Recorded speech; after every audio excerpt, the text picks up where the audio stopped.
Sir Bihar का यही बिहार के में कौन छात्र थे, छात्र नेता कौन थे, लेकिन जंतर मंतर की अगर हम बात करें तो जंतर मंतर में काफी संख्या में स्टूडेंट्स थे, काफी संख्या में ऐसे लोग थे जो जरूरी मतलब नीट का जो पेपर लीक हुआ उस पेपर लीक से आक्रोशित लोग ही आए थे, फिर उसको राजनीतिकरण किया गया और ऐसा अमूमन होता है जब प्रदर्शन होता है तो फिर जब विपक्षी पार्टियां भी उसमें सम्मिलित होती हैं। खैर वो मुद्दा हमसे दूर नहीं हो सकता और जिस तरह से छात्रों पर लाठीचार्ज हुआ और जिस तरह से अभी विधानसभा या विधान परिषद में हंगामा चल रहा है वो लगातार जारी है। हम सर बांकीपुर उपचुनाव को लेकर बात कर लेते हैं। उसमें सियासत जो है वो पूरी तरह से अभी इलेक्शन मोड में है। बीजेपी ने प्रशांत किशोर पर चुनावी खर्च का आरोप लगाकर इलेक्शन कमीशन का दरवाजा खटखटाया है। वहीं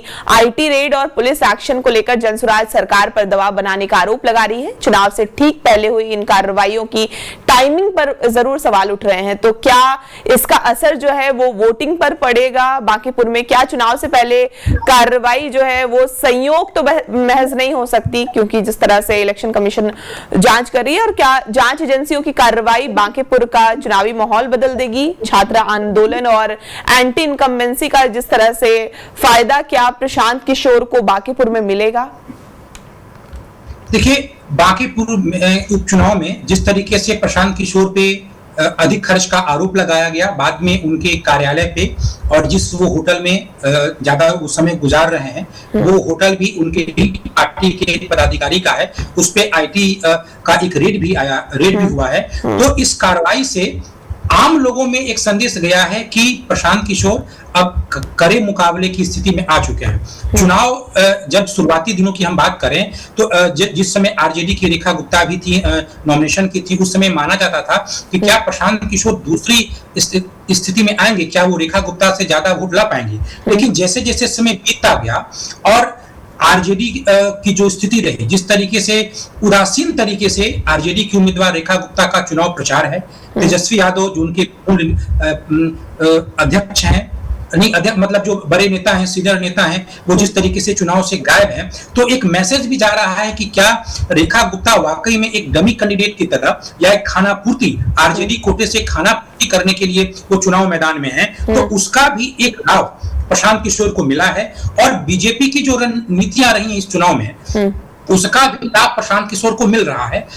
उसका लाभ वोट में कितना मिलेगा ये तो समझने के लिए भी वक्त अभी बाकी है, लेकिन नैरेटिव में प्रशांत किशोर को बहुत लाभ मिला है। देखिए, ये जो बांकीपुर क्षेत्र है वो नितिन नवीन का माना जाता था, तो और ये जो इलेक्शन भी है वो नितिन नवीन के चेहरे पे भी हो रहा है। तो अगर ये इलेक्शन बीजेपी बनाम आरजेडी रहता तो कहीं ना कहीं प्रशांत किशोर पिछड़ जाते।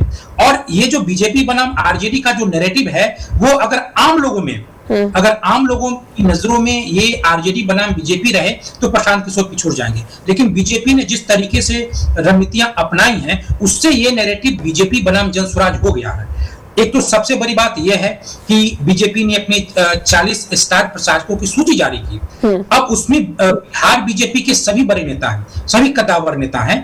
तो इससे प्रशांत किशोर को कहने का एक मौका मिल गया कि ये जितने भी बड़े नेता हैं सब हमारी घेराबंदी के लिए या चूंकि हम मैदान में हैं इसलिए उनको उतारा गया है। अब एक बुनियादी सवाल यह है कि वास्तव में ये गर्व नितिन नवीन का या बीजेपी का है तो फिर इन स्टार प्रचारकों की क्या जरूरत थी? क्या नितिन नवीन के चेहरे के जरिए ही ये चुनाव बीजेपी के नए प्रत्याशी नहीं जीत सकते थे?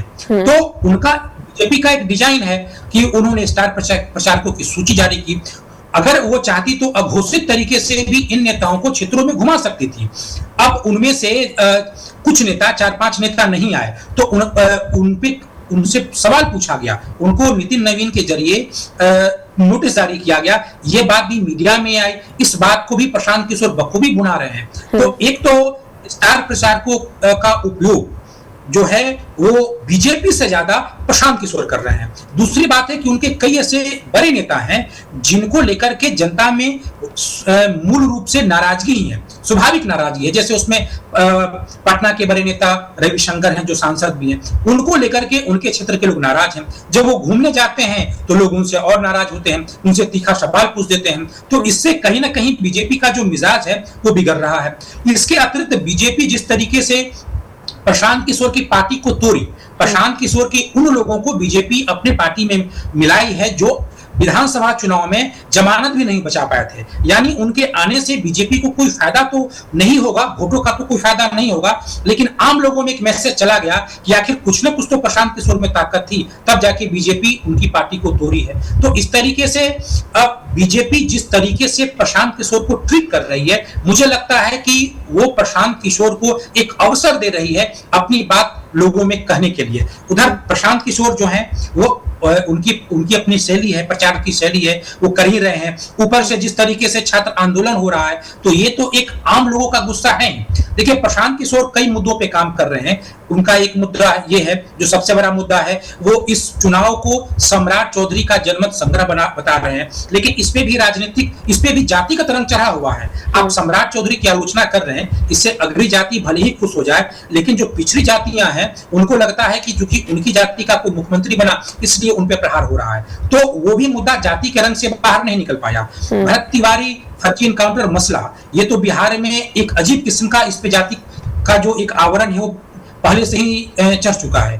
तो वो भी जाति से ऊपर उठ करके प्रशांत किशोर उस मुद्दे के जरिए भी जो प्रचार कर रहे हैं वो भी मास अपील नहीं बन पा रहा है। लेकिन पेपर लीक एक ऐसा मसला है जो अभी जाति से परे है और हर घर के लोग ये मानते हैं कि सरकार इसमें नाकाम रही है और संजोग से उस पर प्रदर्शन भी हो गया है। कल प्रशांत किशोर के एक प्रचार वाले कार्यक्रम में एक ऐसा छात्र अचानक आया जिसको प्रदर्शन के दौरान चोट भी लगी थी, सर भी फटे थे, वो माथे पे अपना बंडेज पट्टे बांध के वहां पे आया था।